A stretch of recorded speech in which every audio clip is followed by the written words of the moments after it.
Olá, meu querido, olá, minha querida, que a paz, que excede todo o entendimento esteja convosco. Aqui quem fala é o pastor Moisés Nascimento. Nós estamos na série Orando a Palavra. Hoje falaremos do capítulo 5, Propósito na Oração. Você que está conosco pela primeira vez, já se inscreva-se. Isso, curta, comente e compartilhe. Queridos, sem delongas, vamos para o capítulo 5.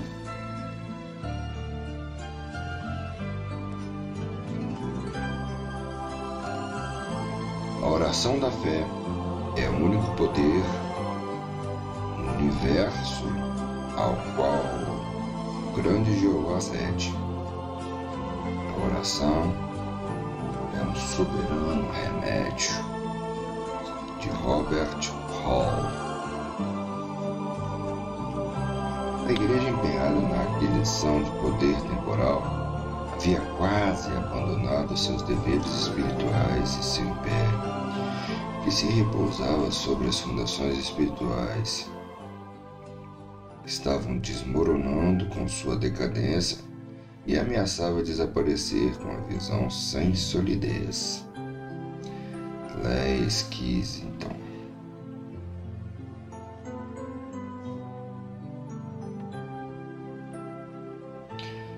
Estamos orando como Cristo orou?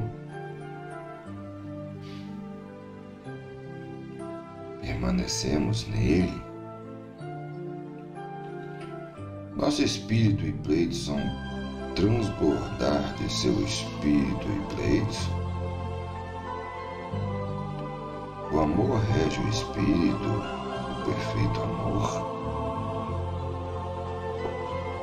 Essas questões devem ser consideradas adequadas e convenientes em um tempo como o presente.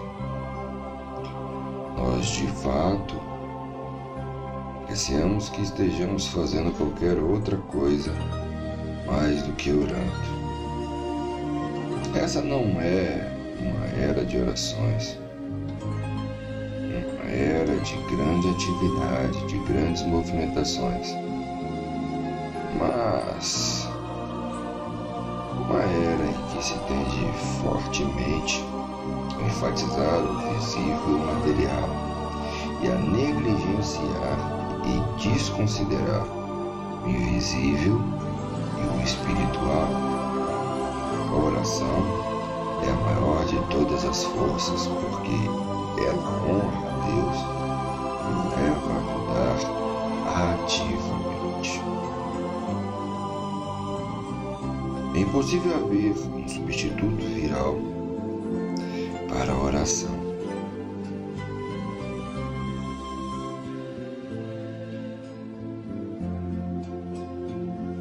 Ela permanece a única grande força espiritual, e essa força deve ser eminente e ativa. Ela não pode ser dispensada dentro de uma geração, nem mantida em suspenso em prol do avanço de algum grande movimento. Ela deve ser contínua e detalhada ao todo o tempo, em todos os lugares e em todas as coisas. Não há podemos dirigir com as nossas atividades espirituais baseando-se na oração da geração passada. Muitas pessoas acreditam na eficácia da oração, mas nem tantas oram. A oração é a mais fácil e a mais difícil de todas as coisas, a mais simples e a mais sublime, a mais fraca e a mais poderosa. Seus resultados estão fora do âmbito das possibilidades humanas. Elas são limitadas apenas pela onipotência de Deus.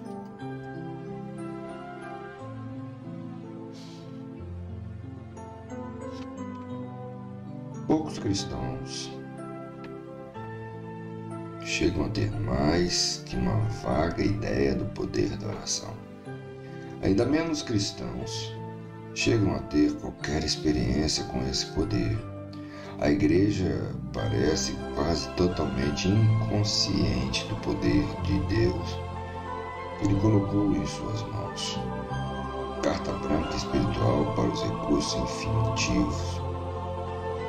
infinitos da sabedoria e poder de Deus é raramente usado, se é que é usada.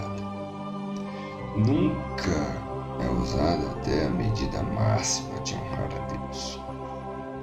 É espantoso como é insignificante o seu uso, como é pouco o seu proveito. A oração é a nossa arma mais formidável, mas é a arma com a qual temos menos habilidade, a cujo manejo, reversão, nós fazemos tudo pelo pagão, menos o que Deus quer que façamos. A única coisa proveitosa que torna eficaz o resto que fazemos.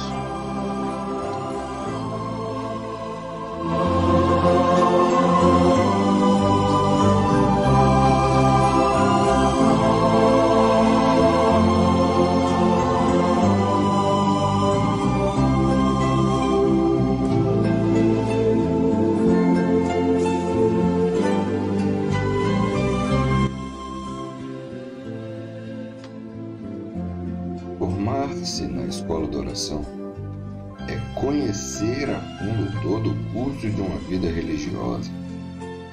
Os primeiros e os últimos estágios do santo viver são coroados pela oração. É um negócio de uma vida.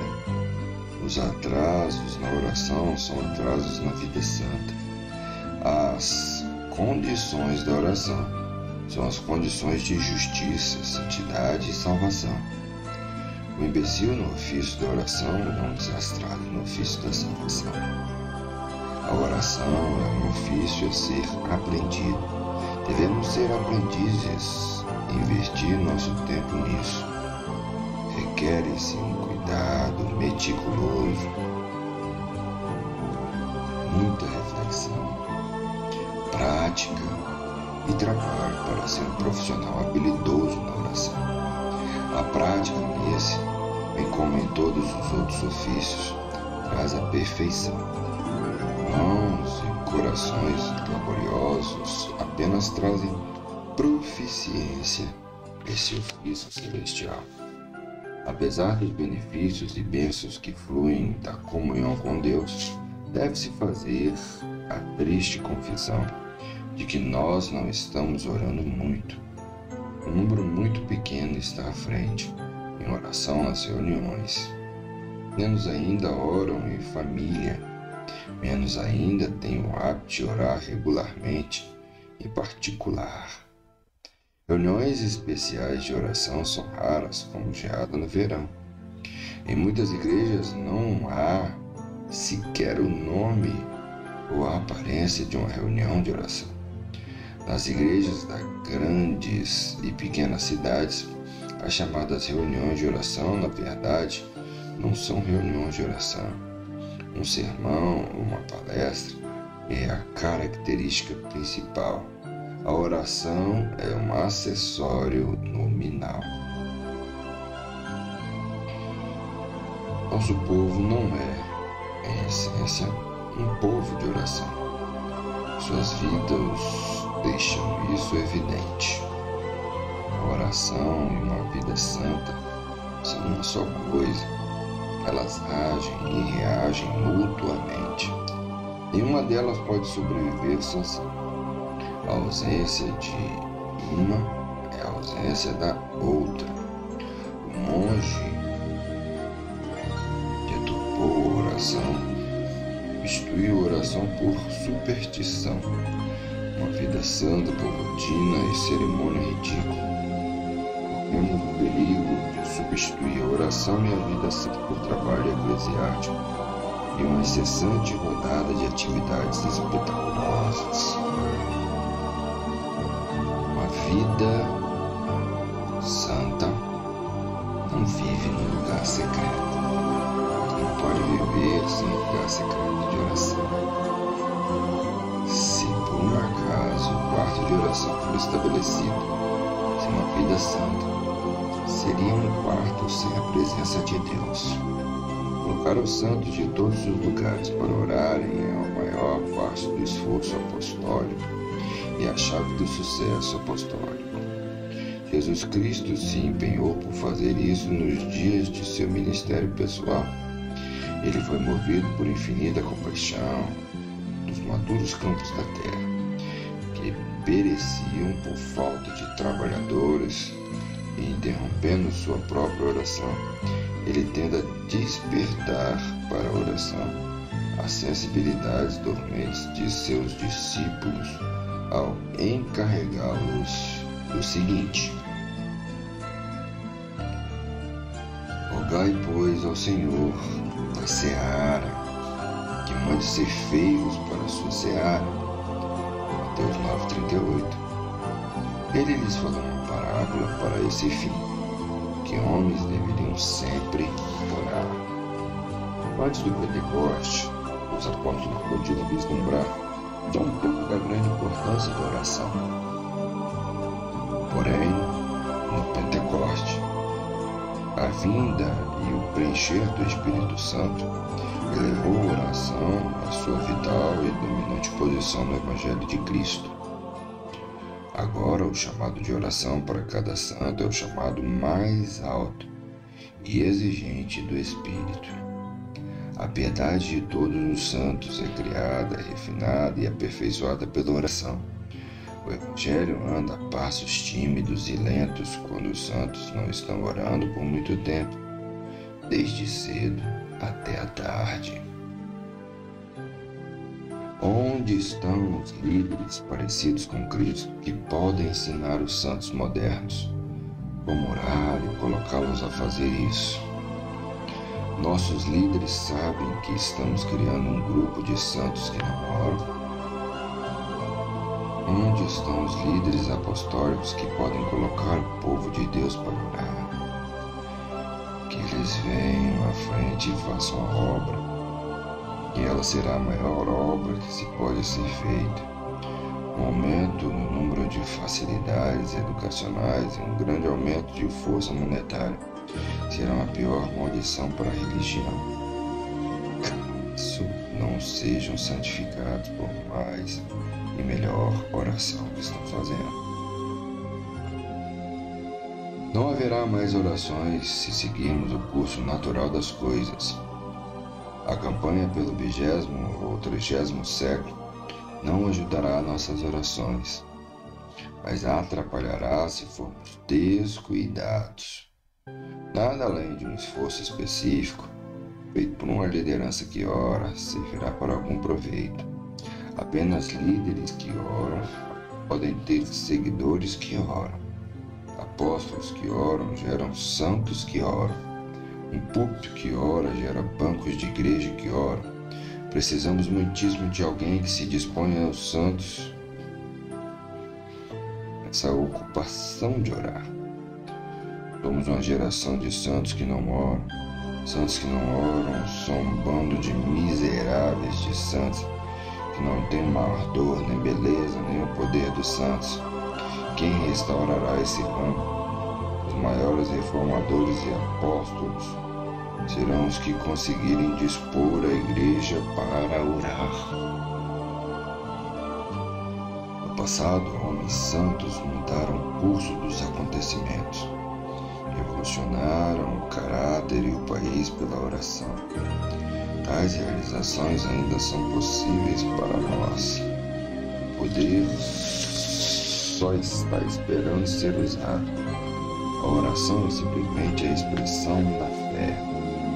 O tempo não conseguiria contar as coisas poderosas forjadas pela oração, pela qual os santos nasceram reinos, praticaram a justiça, alcançaram promessas, fecharam as bocas dos leões, apagaram a força do fogo, escaparam do fio da espada, da fraqueza tiraram forças, na batalha se esforçaram, puseram em fuga os exércitos dos estranhos. As mulheres receberam pela ressurreição os seus mortos. Hebreus 11, 33 a 35. A oração honra a Deus e desonra o eu. Ela é o apelo humano da fraqueza, ignorância e necessidade. Um apelo que o céu não pode desconsiderar. Deus se deleita quando estamos orando. A oração não é inimiga de trabalho. Ela não paralisa a atividade, ela opera poderosamente. A oração em si é a maior das obras. Ela produz atividade, estimula desejo e esforço. A oração não é um ópio, mas um tônico. Ela não põe para dormir, mas desperta para a ação. O preguiçoso não ora, não orará, não consegue orar, pois a oração demanda energia. Paulo chama isso de combate, uma agonia. Para Jacó, ela foi uma luta. Para a mulher sírio-fenícia, ela foi um esforço que trouxe à cena as maiores qualidades da alma e exigiu grandes forças a serem satisfeitas. O quarto de oração não é um refúgio para cristãos indolentes e sem valor. Não é um berçário próprio apenas para bebês. Ele é um campo de batalha da igreja, sua cidadela, o cenário de conflitos heróicos e sobrenaturais. É a base de abastecimento para o cristão e a igreja. Desconecte-se dele e não haverá nada além de recuo e desastre. A energia para o trabalho, o domínio próprio, a libertação do medo e todas as graças e consciências espirituais estão levadas a avançar pela oração. A diferença entre a força, a experiência e a santidade dos cristãos é encontrada em contraste na oração deles. Poucas, breves e débeis, oração sempre previsível, uma condição espiritual inferior. Os homens devem orar muito e aplicarem-se a isso com energia e perseverança. Cristãos eminentes sempre foram os eminentes em oração. As coisas profundas de Deus não são aprendidas em nenhum outro lugar. Grandes coisas para Deus são feitas por meio de orações. Aquele que ora muito, estuda muito, ama muito e trabalha muito, faz muito para Deus, para a humanidade. A execução do Evangelho, o vigor da fé, a maturidade e a excelência das graças espirituais esperam na oração.